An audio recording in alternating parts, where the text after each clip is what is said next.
This week is the talk of the year. We got Pluto moving into the sign of Aquarius, where it will stay for the next 20 years. This is a big deal.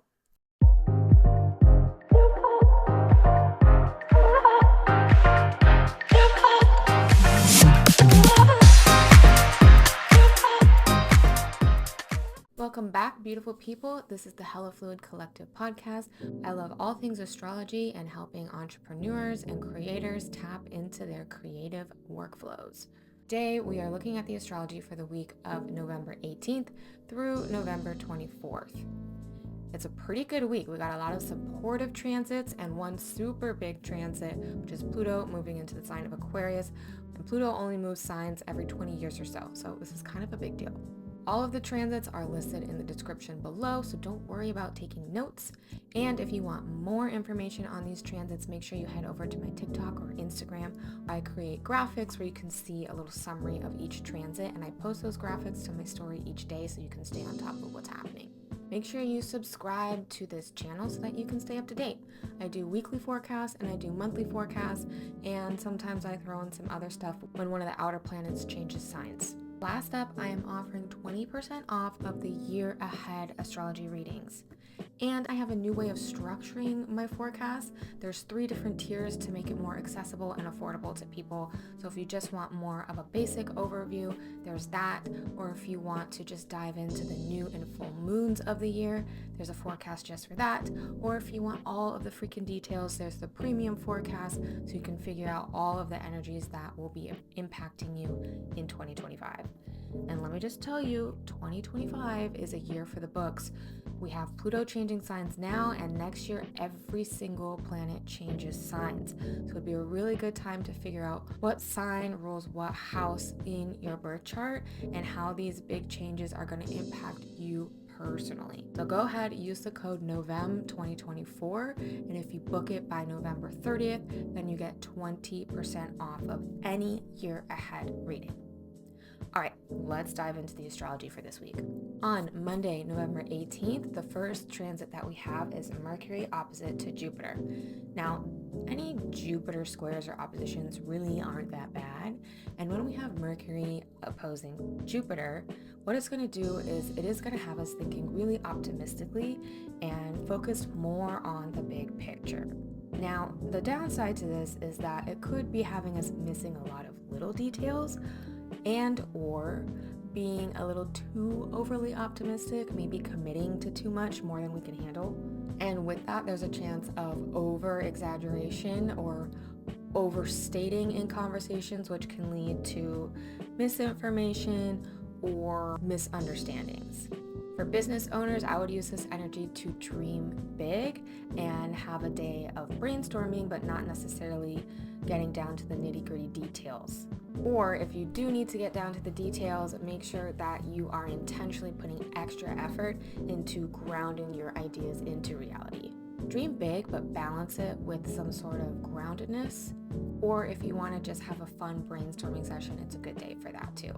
Then later on that day, the dreaminess continues when we have the Sun trine to Neptune.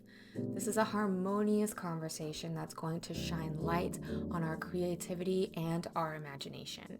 This is a wonderful day for spiritual practices or anything that kind of takes us out of this reality and, meditating into something else or channeling some sort of creative project. Again, this is for business owners. This is another layer of why it's a really great day for brainstorming or dreaming big or coming up with visionary ideas. I do want to say, just like the Mercury opposite to Jupiter, this can kind of be based in fantasy a little bit. So it's a day for dreaming and thinking big, not necessarily planning out all of the details of how it's going to work and how it's going to be rooted in reality. Then on Tuesday, November 19th, we have 2 transits. The first one is Mercury trine Chiron. This is a supportive transit that brings lots of harmony and healing into our conversations. We're feeling more empathetic towards ourselves and towards others, and we're really ready to listen. So if there's some sort of relationship or something that needs to be patched up, this would be a good day to have that conversation, to hear each other out. It brings vulnerability into it, which has people more open to understanding. For business owners, it's good for creating content that connects empathetically to your audience. Then later, the big talk of the town, we get Pluto moving into the sign of Aquarius, where it will stay for the next 20 years. Yes, this is a big deal. It takes about 20 years for Pluto to change signs. We did get Pluto in Aquarius for a majority of this year. It was there from January to September of this year. And then it dipped back just in time for the election, which makes a lot of sense. And now on November 19th, it'll be there until 2044. Now, Pluto was in Capricorn before, and Capricorn rules the systems that structure society.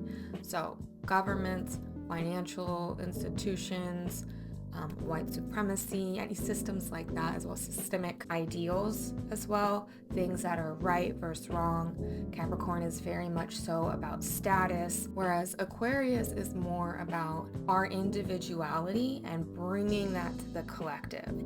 So where Capricorn was like, this is the way you climb the ladder, Aquarius is more like, you know what, no, I'm going to do it my own way and show up as my true self in order to support the collective. It's that nice balance between individuality and humanity. I believe through astrology that we were all built different ways and our energy works in different ways.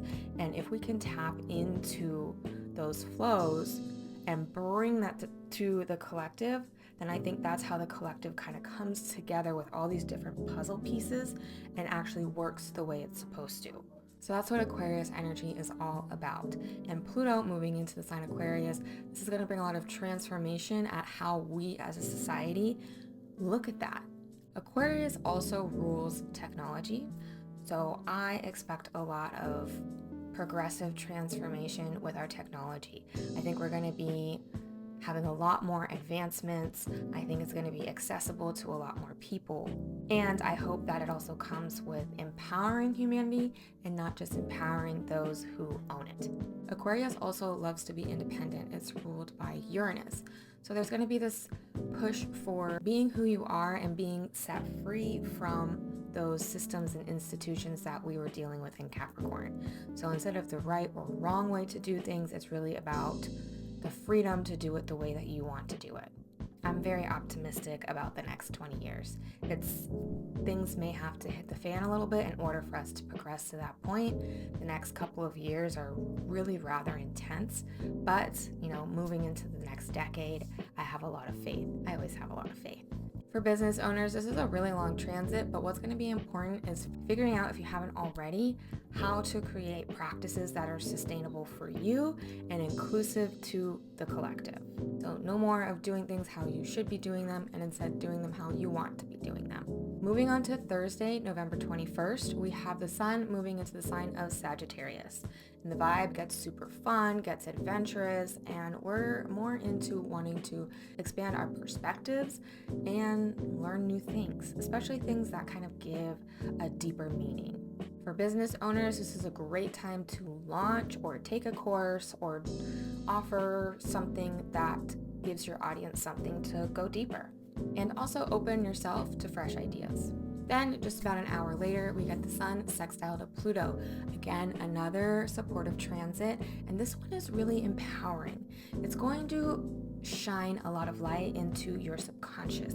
It's going to allow you to get deep into your psyche and unveil some hidden truths, but in an empowering way.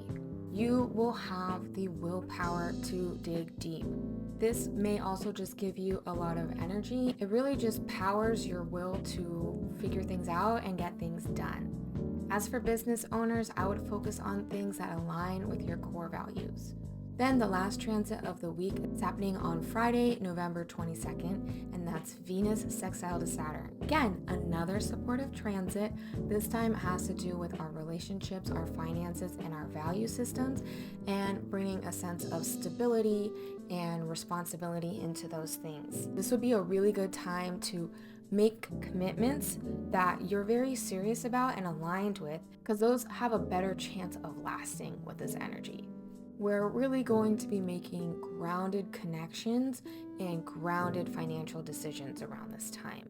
For business owners, this is a really good time to do some financial planning, or if you need to make some financial investments, this is a good time to figure out which ones are really worth doing that for and which ones are not. All right, that's it. That's it for this week. It's a lovely week, lots of supportive transits. Last week there was lots of surprising energy, so hopefully this week we can settle into anything that changed with a lot of support from these planets. I hope you have a beautiful week, and I love you so much, and stay hella fluid, y'all.